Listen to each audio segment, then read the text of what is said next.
ಮತ್ತೆ ಜೋರಾಯಿತು ಸಾವರ್ಕರ್ ಬೀಫ್ ವಿವಾದ. ದೂರು ದಾಖಲಿಸುವುದಾಗಿ ಸಾವರ್ಕರ್ ಮೊಮ್ಮಗ ಸಮರ. ಕೇಸರಿ ಪಡೆ ಕೆಂಡಾಮಂಡಲ.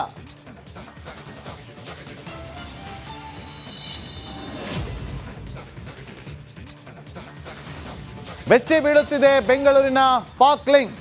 ಆನೇಕಲ್ನಲ್ಲಿ ಮತ್ತೆ 3 ಅರೆಸ್ಟ್. ಸಿಲಿಕಾನ್ ಸಿಟಿಗೆ ಪಾಕ್ ಪ್ರಜೆಗಳು ಬಂದಿದ್ದು ಹೇಗೆ?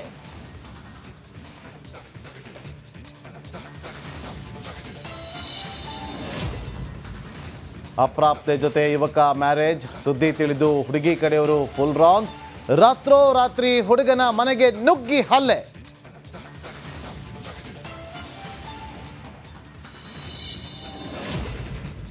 ಹಣಕ್ಕಾಗಿ ಚೆನ್ನಾಗಿರುವ ರೋಡ್ ಅಗೆದ ಪಾಲಿಕೆ. ವೈಟ್ ಟಾಪಿಂಗ್ ಹೆಸರಲ್ಲಿ ಕಮಿಷನ್ಗೆ ಇಳಿತ ಬಿಬಿಎಂಪಿ. ಅಧಿಕಾರಿಗಳ ಸಮರ ಸಾರಿದ ಸ್ಥಳೀಯರು.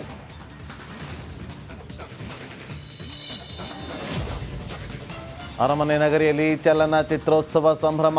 ಸುಂದರ ದಸರಾಕ್ಕೆ ಮೆರುಗು ತಂದ ಸೆಲೆಬ್ರಿಟಿಗಳು. ತಾರಾ ರಂಗು ಕಂಡು ಜನೋಸ್ತಮ ಫುಲ್ ಫಿದಾ.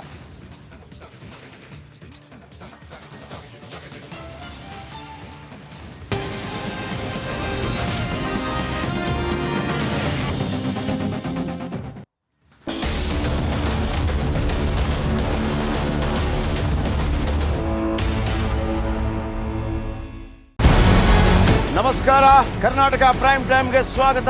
ನಾನು ಜಯಪ್ರಕಾಶ್ ಶೆಟ್ಟಿ.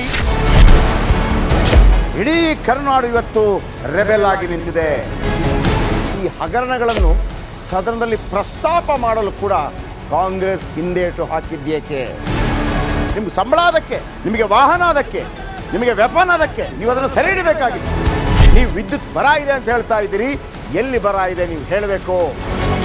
ಪಾಕಿಸ್ತಾನ್ ಆಕ್ಯುಪೈಡ್ ಕಾಶ್ಮೀರ್ ಅದು ಎಂದೆಂದಿಗೂ ನಮ್ಮದು. 40 ಮೆಷಿನ್ಗಳು ತಂದಿತ್ತು ನೋಟ್ ಎಣಿಸುವುದಕ್ಕೆ, ಅದೇ ಹಾಳಾಯಿತು. ಮಥುರಾದ ಗಲಾಟೆ ಇದೆಯಲ್ಲ, ಅದು ಸ್ಥಳೀಯವಾಗಿ ಕೂತು ಪರಿಹರಿಸಬಹುದಾದಂಥ ಕಾನೂನಿದೆ. ಗ್ಯಾರಂಟಿ ಯೋಜನೆಯಿಂದ ನಷ್ಟ ಆಗಿದೆ, ಲಾಭ ಆಗಿದೆ, ದಯವಿಟ್ಟು ಹೇಳಿ. Dawood Ibrahim most wanted criminal ಯಾವಾಗಾದ ಅಂದರೆ ಇಲ್ಲಿ ತನಕ ಭಾರತ ದೇಶದಲ್ಲಿ ಓರ್ವ ದಲಿತ ಪ್ರಧಾನಿಯಾದಂಥ ಇತಿಹಾಸವೇ ಇಲ್ಲ. ರಿಪಬ್ಲಿಕ್ ವರ್ಲ್ಡ್ ಆಪ್ ಇದು ಕೇವಲ ಅಪ್ಲಿಕೇಶನ್ ಅಲ್ಲ, ಸಮಗ್ರ ಸುದ್ದಿಗಳ ಸಂಪರ್ಕ ಮಾರ್ಗಕ್ಕೆ ಕ್ರಾಂತಿಕಾರಿ ಬದಲಾವಣೆ. ರಿಪಬ್ಲಿಕ್ ವರ್ಲ್ಡ್ ಆಪ್ ಕೇವಲ ಸುದ್ದಿ ಅಪ್ಲಿಕೇಶನ್ ಅನ್ನ ಪರಿಚಯ ಮಾಡ್ತಾ ಇಲ್ಲ, ಬದಲಾಗಿ ಡಿಜಿಟಲ್ ಸುದ್ದಿ ಬಳಕೆಯ ಹೊಸ ಯುಗಕ್ಕೆ ನಾಂದಿ ಹಾಡ್ತಾ ಇದೆ. ಇದೊಂದು ಬ್ರೇಕಿಂಗ್ ನ್ಯೂಸ್, ಪ್ರಭಾವಶಾಲಿ ಕಾರ್ಯಕ್ರಮಗಳಿಗೆ ಗಟ್ಟಿಯಾದ ವೇದಿಕೆ. ರಿಪಬ್ಲಿಕ್ ವರ್ಲ್ಡ್ ಅಪ್ಲಿಕೇಶನ್ ಈಗ ಲೈವ್ ಆಗಿದೆ. ಗೂಗಲ್ ಪ್ಲೇ ಸ್ಟೋರ್ ಮತ್ತು ಆಪಲ್ ಆಪ್ ಸ್ಟೋರ್ ಎರಡರಲ್ಲೂ ಲಭ್ಯವಿದೆ. ಈಗಲೇ ಡೌನ್ಲೋಡ್ ಮಾಡಿ.